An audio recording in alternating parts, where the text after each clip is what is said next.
Missouri borrado 13 pueblos. Fantasma, que el Estado prefiere olvidar. Guión de narración. Voz en off.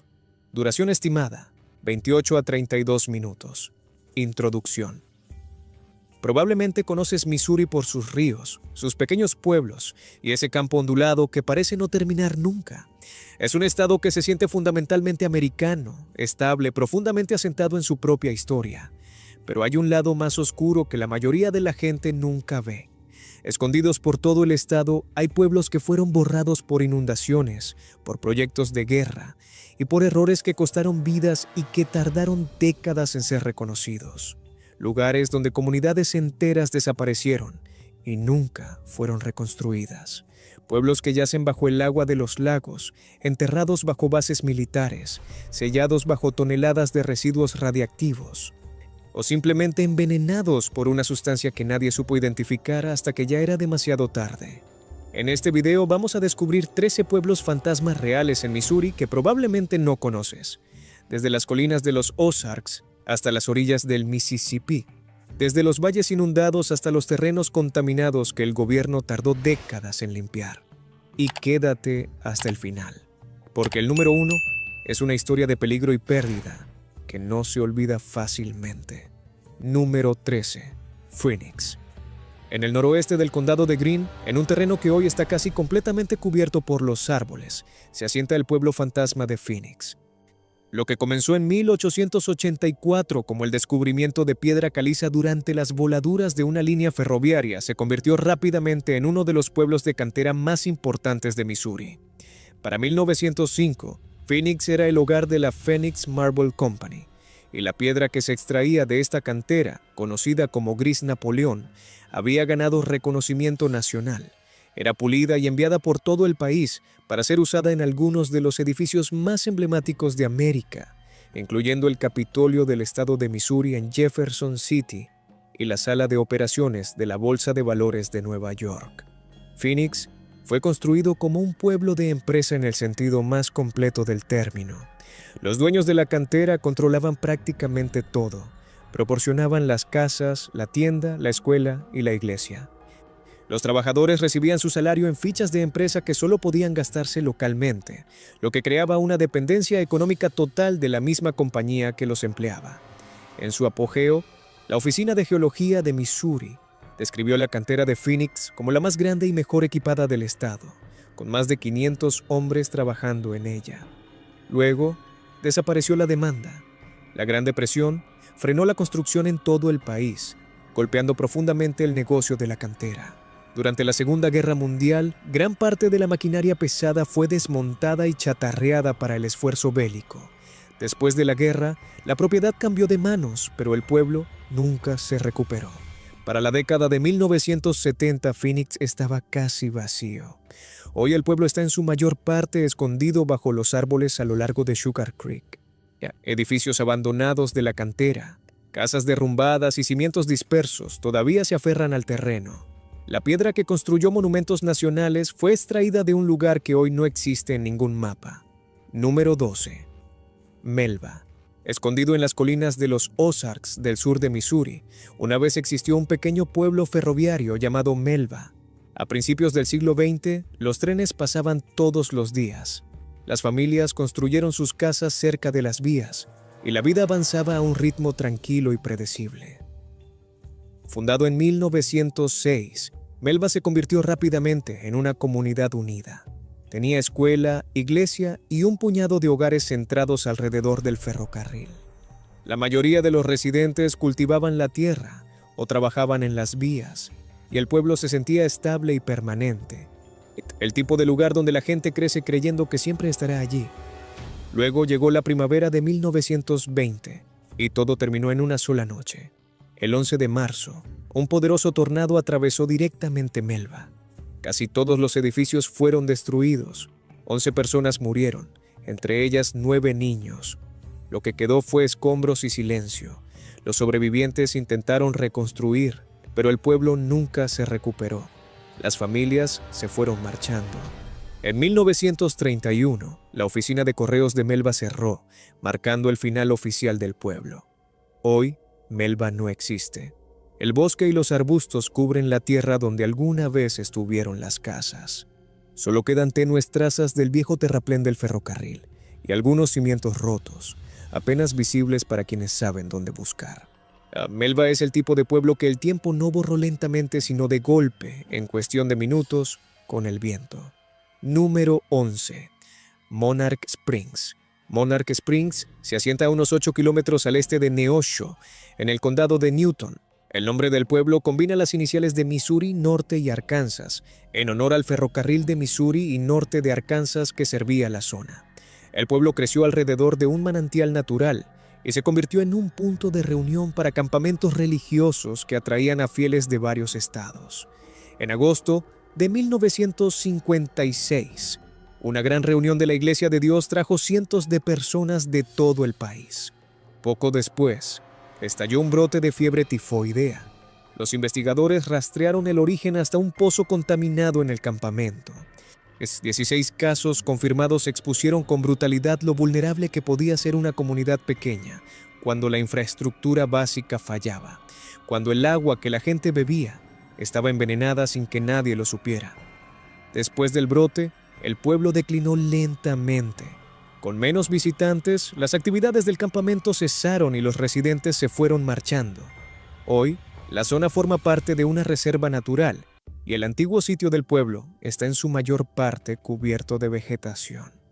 Monarch Springs permanece como un recordatorio tranquilo de cuán rápido pueden desaparecer los centros sociales cuando la salud o la infraestructura fallan.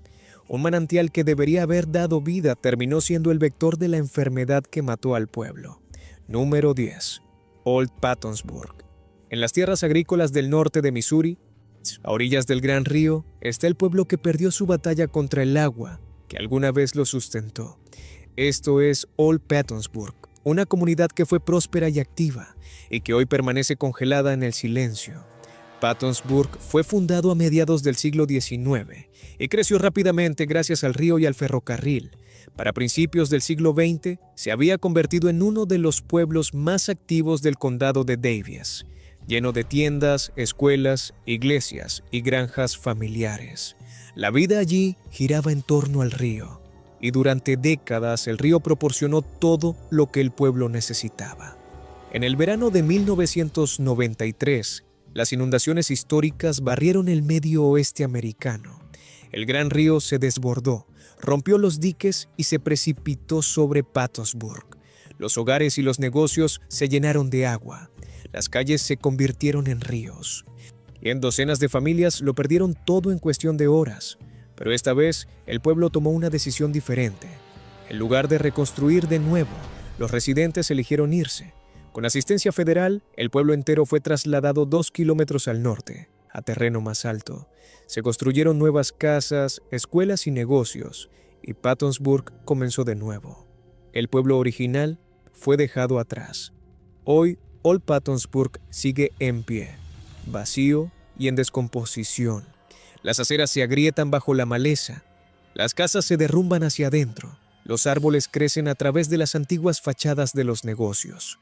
Se siente como si el tiempo se hubiera detenido en el momento en que llegaron las aguas de la inundación y nadie hubiera vuelto a ponerlo en marcha. Número 9. Old Lynn Creek. Bajo las aguas tranquilas y azules del lago de los Ozarks, yace un pueblo olvidado que alguna vez fue el corazón del condado de Camden. Esto es Old Lynn Creek, una comunidad que vivió, trabajó y soñó exactamente donde ahora los botes deslizan sobre la superficie. Old Lynn Creek fue fundado en la década de 1840 a orillas del río Niangua. Se convirtió en la sede del condado de Camden y creció rápidamente hasta convertirse en un activo pueblo ribereño con tiendas, un juzgado, escuelas y tranquilos barrios rodeados de colinas boscosas. Era el tipo de pueblo que parece haber estado siempre allí y que seguirá estando cuando los que lo conocen se hayan ido. Pero a finales de la década de 1920, los planes para la presa Bagnell lo cambiaron todo. La presa crearía uno de los lagos artificiales más grandes de los Estados Unidos, pero también inundaría miles de acres, incluyendo el pueblo entero de Lynn Creek. Los residentes recibieron la orden de marcharse. Cuando la construcción terminó en 1931, el lago comenzó a subir y pronto el pueblo entero había desaparecido. Las familias se mudaron a terrenos más altos y construyeron lo que hoy se conoce como New Lynn Creek, a pocos kilómetros de distancia. Mientras tanto, el pueblo original se hundió silenciosamente bajo el agua. Sus casas, su iglesia y su juzgado fueron tragados por el lago. Hoy, Old Lynn Creek todavía descansa bajo la superficie del lago de los Ozarks. Cuando los niveles del agua bajan durante las sequías, algunos de los viejos cimientos de piedra y las calles todavía pueden verse asomando a través del barro, como si el pueblo intentara de vez en cuando recordarle al mundo que estuvo allí. Número 8. Cookeville. Escondido dentro de lo que hoy es Fort Leonard Wood, una vez existió un tranquilo pueblo agrícola llamado Cookeville. Mucho antes de que los soldados se entrenaran aquí, esta tierra perteneció a familias que la trabajaron durante generaciones. Cookeville comenzó a finales del siglo XIX como un simple asentamiento agrícola. Las granjas se extendían por las colinas onduladas. Los arroyos suministraban agua para el ganado. Y la vida avanzaba a un ritmo lento y predecible. El pueblo tenía una oficina de correos, una tienda general y unas pocas iglesias que anclaban a la comunidad. Todo cambió casi de la noche a la mañana en 1941. Cuando los Estados Unidos se preparaban para la Segunda Guerra Mundial, el gobierno se apresuró a crear una enorme nueva base de entrenamiento militar. La decisión llegó rápido y también las órdenes. Cookeville estaba directamente en el camino de lo que se convertiría en Fort Leonard Wood. Las familias recibieron avisos de desalojo. Las granjas fueron abandonadas a mitad de temporada. Las casas que habían resistido durante décadas de repente dejaron de ser consideradas permanentes. A diferencia de los pueblos que se desvanecen lentamente, Cookeville terminó en cuestión de meses. Hoy yace en lo profundo de terreno militar restringido. La mayor parte de sus restos son inaccesibles, pero los historiadores creen que los cimientos, los pozos y los trazos de caminos todavía están allí bajo el bosque, congelados en su lugar, sellados detrás de alambre de púas e historia. En número 7. Bloodland. No lejos de Cookeville estaba otro pequeño pueblo llamado Bloodland, y aunque su destino estuvo ligado a la misma base militar, la pérdida aquí se siente mucho más personal. Bloodland no era simplemente tierra agrícola, era tierra de familia. Fundado a finales del siglo XIX, Bloodland creció hasta convertirse en una comunidad unida donde los mismos apellidos aparecían en los buzones, los registros de la iglesia y las lápidas durante generaciones. Los niños caminaban por caminos de tierra hasta la escuela. Los domingos significaban campanas de iglesia y comidas compartidas. Había allí ese tejido de vida comunitaria que se construye en décadas y que no puede trasplantarse a ningún otro lugar porque está hecho de ese lugar específico, de sus colinas, de sus caminos, de sus muertos enterrados en su tierra. Luego llegó 1941, cuando se aprobó Fort Leonard Wood. Bloodland estaba incluido en la confiscación de tierras. Las familias fueron obligadas a abandonar propiedades que habían sido transmitidas durante casi un siglo. Algunos residentes pudieron reubicarse, otros nunca se recuperaron completamente de la pérdida. Las casas fueron demolidas, los caminos desaparecieron, pero una cosa permaneció: el cementerio. Hoy, en lo profundo de las zonas militares restringidas, el cementerio de Bloodland todavía existe, tranquilo, cercado y rara vez visitado. Las lápidas se alzan donde alguna vez estuvieron las casas.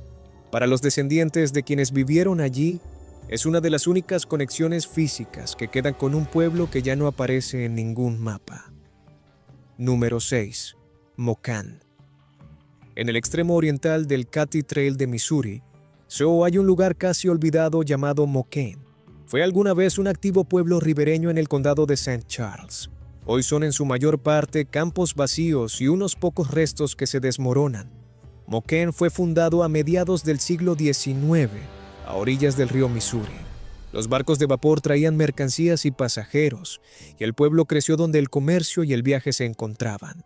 Más tarde, llegó el ferrocarril Missouri-Kansas-Texas, conocido como el ferrocarril Katy, conectando a Mocane con St. Louis y más allá.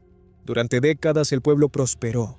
Los agricultores enviaban sus cosechas en tren, las pequeñas tiendas servían a la comunidad y las familias vivían a lo largo de las vías.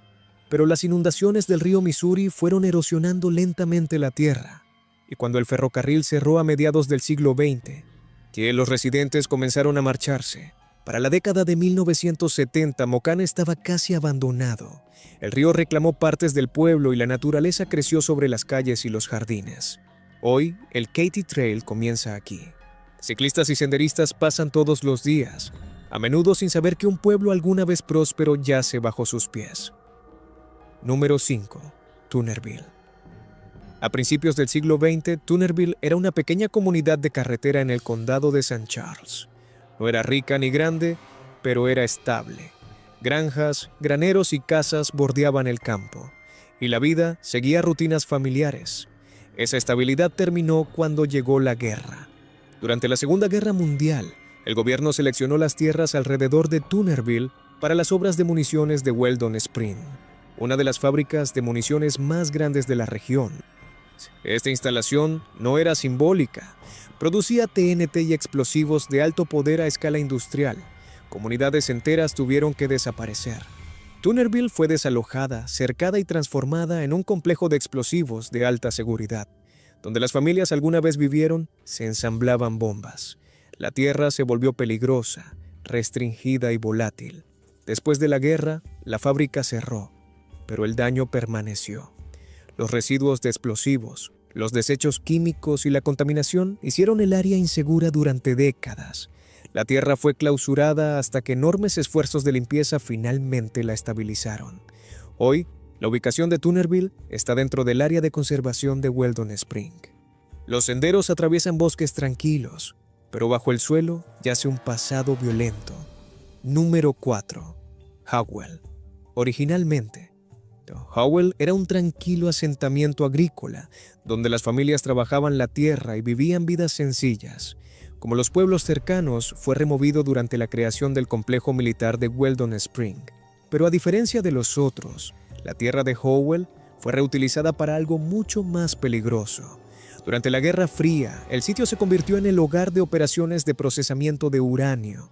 Los materiales radiactivos fueron manejados aquí bajo estricto secreto, y los residuos fueron almacenados con escaso entendimiento de las consecuencias a largo plazo. Con el tiempo, la contaminación se extendió al suelo y al agua subterránea. No era daño visible, no hubo explosiones ni incendios, solo radiación, silenciosa, invisible y persistente, filtrándose hacia afuera sin que nadie lo supiera durante años. Para cuando el gobierno reconoció el peligro, la limpieza tardaría décadas. Comenzaron proyectos masivos de remoción de suelo y secciones enteras de tierra fueron selladas o restringidas. Hoy Howell ya no existe como pueblo, pero su legado permanece ligado a la historia nuclear de América, a esa era en que se construyeron armas terribles con una prisa que no dejaba tiempo para pensar en lo que quedaría atrás. Número 3. Hamburg. Como sus vecinos Howell y Toonerville, Hamburg fue devorado por las exigencias de la guerra. Pero Hamburg era más grande que ambos, y la pérdida aquí fue más profunda.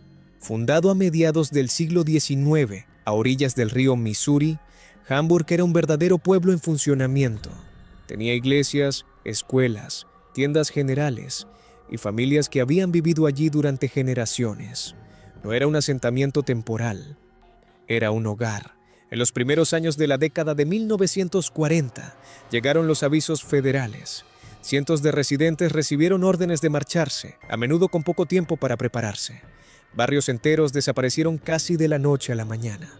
Las familias se dispersaron por todo Missouri, llevando consigo más que casas perdidas. Perdieron una identidad compartida y un lugar que había definido sus vidas. Cuando la guerra terminó, la tierra no fue dejada sanar. La antigua huella de Hamburg fue elegida posteriormente para uno de los proyectos de limpieza más controvertidos de Missouri. Los residuos radiactivos del procesamiento de uranio fueron sellados dentro de una enorme celda de disposición diseñada e ingeniería construida directamente en el sitio. Esa estructura todavía está allí hoy. En un extraño giro de la historia, la zona ahora está abierta al público. Los visitantes pueden caminar hasta la cima del montículo, parados sobre miles de toneladas de residuos radiactivos, contenidos de forma segura, pero enterrados permanentemente debajo. Muy pocos se dan cuenta de que están caminando sobre los restos de un pueblo que alguna vez tuvo calles, casas y generaciones de vida. Hamburg no está simplemente abandonado, está entombado. Número 2. Arlington. A lo largo del sinuoso río Gasconade, escondido entre las colinas del condado de Phelps, estuvo alguna vez un pueblo que miles de viajeros cruzaban sin detenerse nunca. Su nombre era Arlington. Arlington comenzó en la década de 1860 como un pequeño asentamiento ribereño llamado Little Piney. Al principio sobrevivió de la pesca, el comercio y el flujo constante del tráfico fluvial. Luego llegó el ferrocarril. La línea San Francisco de St. Louis puso a Arlington en el mapa, convirtiéndola en una parada en crecimiento entre St. Louis y Springfield. Todo se aceleró en la década de 1920, cuando la Ruta 66 atravesó directamente el pueblo. Arlington explotó de vida. Los moteles bordeaban la carretera. Los restaurantes permanecían abiertos hasta tarde. Las gasolineras se llenaban de viajeros que se dirigían al oeste en busca de algo mejor. Un puente colgante cruzaba el río y se convirtió en una parada obligada para familias y turistas de carretera. Durante un tiempo, Arlington pareció imparable. Luego el tráfico desapareció. En la década de 1940, la Interestatal 44 fue construida lo suficientemente lejos como para no pasar por el pueblo. Los automóviles ya no reducían la velocidad. Los negocios cerraron uno por uno. Sin viajeros, Arlington no tenía nada a lo que aferrarse. Las inundaciones del río Gasconade determinaron lo que la autopista había comenzado. Para la década de 1980, Arlington estaba vacío. El puente fue demolido. Los moteles se derrumbaron. Los últimos residentes hicieron sus maletas y se fueron, dejando silencio donde antes rugían los motores. Hoy, Arlington todavía existe, pero solo si sabes dónde buscar. Lo que viene a continuación no es la historia de un pueblo que fue abandonado, es la historia de un pueblo que fue envenenado. Número 1. Times Beach. Justo a las afueras de St. Louis, a orillas del río Meramec, se asienta uno de los pueblos fantasma más perturbadores de Missouri. Times Beach es un lugar donde la esperanza y el desastre colisionaron, creando una de las tragedias medioambientales más oscuras en la historia americana. Un Times Beach fue fundado en 1925 como un escapatorio veraniego para las familias de clase trabajadora de St. Louis. Por apenas $67.50, la gente podía comprar pequeños lotes frente al río y construir cabañas sencillas para escapar del calor de la ciudad. Los veranos estaban llenos de picnics, baños en el río y risas. Se sentía seguro, se sentía tranquilo. Para la década de 1950, muchas familias habían comenzado a vivir allí todo el año. Los caminos de tierra recorrían el pueblo, los vecinos se conocían entre sí, y la vida avanzaba lentamente, con esa calma de los lugares donde la gente ha encontrado su sitio en el mundo. Pero debajo de esa calma superficial, algo peligroso ya se estaba asentando en el suelo. A principios de la década de 1970, el pueblo contrató a un transportista local de residuos llamado Russell Bliss para rociar aceite en los caminos y reducir el polvo. Era una solución práctica y común en esa época. Lo que nadie sabía era que el aceite estaba contaminado con dioxina, uno de los productos químicos más tóxicos jamás creados, un residuo industrial de procesos químicos que nadie en Times Beach sabía que estaba siendo vertido sobre las calles por las que sus hijos caminaban todos los días. Durante años los residentes caminaron por esos caminos sin saber nada, y luego los animales empezaron a morir. Los caballos colapsaban, los niños enfermaban. No fue hasta principios de la década de 1980 que los científicos descubrieron la verdad. Las pruebas revelaron niveles extremos de dioxina en todo el pueblo. Times Beach fue declarada inhabitable casi de inmediato. En 1983, apenas unos días antes de Navidad, se ordenó a todos los residentes que se marcharan. Los hogares fueron abandonados, las vidas fueron desarraigadas en plenas fiestas, sin tiempo para procesar lo que estaba ocurriendo, sin ningún lugar al que ir que se sintiera como el hogar que acababan de perder. Para 1985, cada edificio había sido demolido y el pueblo fue borrado. La limpieza tardó décadas y costó más de $200 millones. Cuando finalmente terminó, la tierra fue reabierta como el Parque Estatal de la Ruta 66, una tranquila extensión de senderos y espacio verde. Hoy no hay calles, no hay casas y no hay señales de advertencia. Solo un pequeño museo permanece, contando la historia de un pueblo que desapareció, no por el fuego ni por la inundación, sino por el veneno. Por el veneno que alguien roció en sus caminos mientras los niños jugaban, por el veneno que estuvo allí durante años antes de que alguien supiera hacer las preguntas correctas, por el veneno que un día apareció en los análisis y que convirtió la vida ordinaria de un pueblo ordinario en una emergencia nacional que nadie supo cómo enfrentar. Times Beach es el recordatorio más brutal en esta lista de que los pueblos no solo mueren por las fuerzas visibles de la naturaleza o de la historia, a veces mueren por lo que no se puede ver, por lo que nadie nombró, por lo que todos respiraron y pisaron y bebieron sin saberlo durante demasiado tiempo. 13 pueblos, 13 maneras de desaparecer en Missouri. Algunos fueron borrados por el agua. El río Missouri que sustentaba a Old Pattonsburg terminó por devorarlo. El lago de los Ozarks cubrió Old Lynn Creek con la misma indiferencia con que el progreso cubre lo que fue. Algunos fueron confiscados por el ejército con avisos que llegaban demasiado rápido para que las familias pudieran procesar lo que estaban perdiendo. Algunos fueron contaminados por decisiones industriales tomadas sin considerar a las personas que vivían sobre el suelo, donde esas decisiones se ejecutaban. Y uno fue envenenado por el aceite que alguien roció en sus caminos para reducir el polvo. Missouri no parece un estado de tragedias, parece un estado de campos de soja y ciudades del río y arquitectura del siglo XIX que todavía está de pie. Pero debajo de esa imagen hay capas de historia que los mapas no muestran. Pueblos bajo el agua, pueblos bajo el alambre de púas, de pueblos bajo toneladas de tierra que cubre lo que nadie sabe muy bien cómo deshacerse. Y un pueblo bajo un parque estatal, donde la gente camina hoy por senderos tranquilos, sin saber que caminan sobre el lugar donde las familias compraron sus lotes por $67.50 y creyeron que habían encontrado su paraíso.